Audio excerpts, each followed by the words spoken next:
तो chapter number अध्याय सप्तम अन्न रक्षा महत्वपूर्ण प्रश्न चैप्टर 7। ठीक है, तो एक क्वेश्चन देख लेते हैं अपन जो इंपॉर्टेंट है। अपन ने अभी चैप्टर 7 कंप्लीट कर लिए। तो प्राणाचार्य के कर्तव्य लिखिए। ठीक है, प्राणाचार्य कर्तव्य लिखिए। तो मतलब प्राणाचार्य के जो कर्तव्य, रॉयल फिजिशियन। प्राणाचार्य कौन होता है? जो राजा का वैद्य होता है, उसको रॉयल फिजिशियन बोलते हैं। जो अपन ने लिखा था, इसका नोट्स में लिखा आंसर। विषाक्त भोजन के लक्षण लिखो कि भाई विषाक्त भोजन को अगर मान लो भोजन में जहर मिलाया जाता है तो उसके क्या लक्षण है, ये भी अब मैंने बताया। विषाक्त भोजन की परीक्षा, परीक्षाएं दो प्रकार से करते हैं, अग्नि में जलाकर और पशु पक्षियों को खिलाकर। उसको डिटेल में लिख दो। ठीक है, विषदाता के लक्षण क्या है कि वो डरा हुआ रहेगा, लड़खड़ाएगा चलने में, बोला नहीं जाएगा, उसके पसीने आ जाएंगे। ये सब आपको बताया था मैंने। विष का स्पर्श मात्र से उत्पन्न लक्षण, अगर आपने विष को छू लिया तो क्या होगा? कंडू हो जाएगी, खुजली हो जाएगी, दहा हो जाएगी, लालिमा हो जाएगी। आपने बताया ना, सुप्ति हो जाएगी एक तरीके से, मतलब क्या बोलते हैं उसको, शून्य हो जाएगी। वहाँ पे कोई सेंसेशन आपको महसूस नहीं होगा। विष का शरीर पर क्या प्रभाव पड़ेगा? अब शरीर पे वही आ गई, त्वचा आ गया, मुख आ गया, अमाशय आ गया और पक्वाशय आ गया। चारों का आपको लिखना पड़ेगा यहाँ पे। विष की सामान्य चिकित्सा क्या है? ठीक है, यहाँ आप उसको बमन विरेचन कराओ। बमन विरेचन के बाद में शहद प्लस ताम्र भस्म खिलाओ। ठीक है, और फिर स्वर्ण प्राशन कराओ, मतलब सोने का पान कराओ। विरुद्ध आहार को विस्तार से समझाइए, विरुद्ध आहार की परिभाषा। और ये जो एग्जाम्पल बताए थे, दूध के साथ मछली का सेवन, ये सब आपको लिखना है यहाँ पे। अपत्य त्याग विधि, अपत्य त्याग विधि क्या है? वही है कि भाई धीरे धीरे 4 दिन तो आपको मान लो 25% छोड़ना है, फिर 4 अगले दिन 25% और घटाना है, मतलब 50-50, फिर 75-25, फिर लास्ट में 100। तो ये सब 16, मतलब 16 दिन तक ऐसे चलना है। क्रमण अपचिता दोषा, क्रमण उपचिता गुणा, ये मैंने बताया था, इस लाइन लिखी हुई थी कि क्रम से जो बेकार दोष है उनको छोड़ना चाहिए और क्रम से ही अच्छे गुणों को अपनाना चाहिए।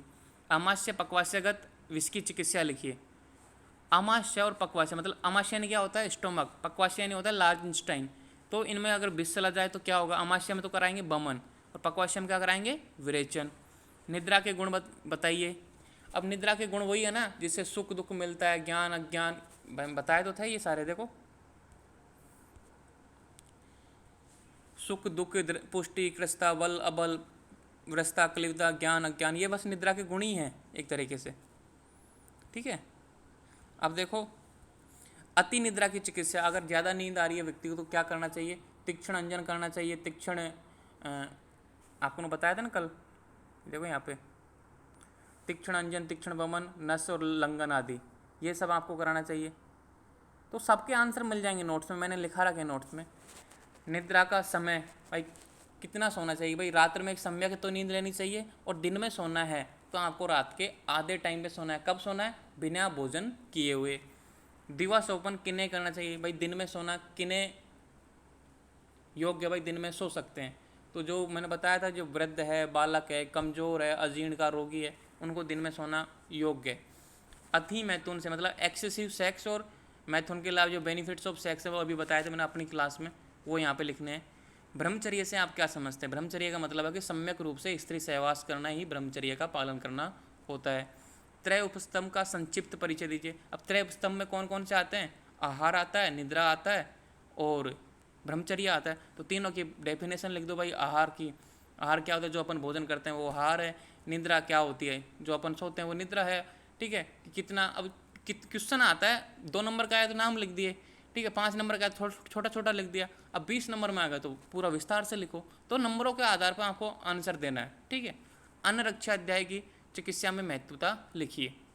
अब इसकी महत्वता क्या होगी कि भाई पहले, सबसे पहले अन्न की, आपको भोजन ग्रहण करने से पहले अन्न का परीक्षा करनी चाहिए कि इसमें जहर मिला ही नहीं मिला हो, ये अपन को परीक्षा करनी चाहिए। अन्न को बचाना चाहिए मतलब आहार को जहर से बचाना चाहिए। ठीक है, अपन को अगर मान लो कोई अपत्य चीज़ है, कोई बुरी चीज़ की आदत है, उसको छोड़ना तो एक क्रम है, मतलब उसका पालन करना चाहिए। निद्रा का एक सम्यक रूप से पालन करना चाहिए, और सेक्स, मतलब जो सेक्सुअल लाइफ है उस पर आयुर्वेद के नियमों का पालन करना चाहिए। तो मतलब 2-2 लाइन 3-3 लाइन आपको लिख देनी है। वही मैंने एक बात बता रखी है आपको कि क्वेश्चन कितने नंबर का है? 2 नंबर का है तो 2 लाइन, 5 लाइन मार्क्स ज़्यादा से ज़्यादा। 5 नंबर का तो 1 पेज, और 20 नंबर का है या 10 नंबर का है तो पूरे 2-3 पेज लिखने।